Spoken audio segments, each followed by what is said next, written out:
వివిధ రాజకీయ పార్టీలకు ప్రధాని రాసిన లేఖపై ఏఐసీసీ జాతీయ అధ్యక్షుడు ఖర్గే స్పందించారు.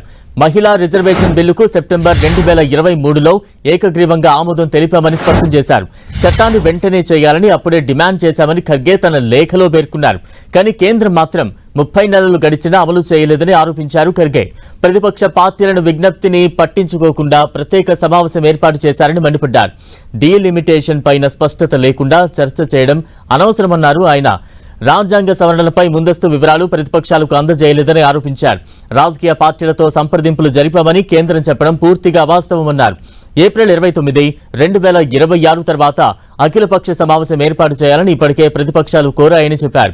5 రాష్ట్రాల ఎన్నికల సమయంలో ప్రత్యేక సమావేశానికి పిలవడం రాజకీయ ప్రయోజనాల కోసమేనని ఆరోపించారు.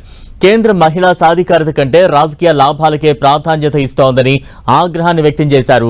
నోట్ల రద్దు, జనాభా లెక్కలు వంటి అంశాల్లో ప్రభుత్వ పనితీరుపై అనుమానాలు ఉన్నాయని ఖర్గే పేర్కొన్నారు.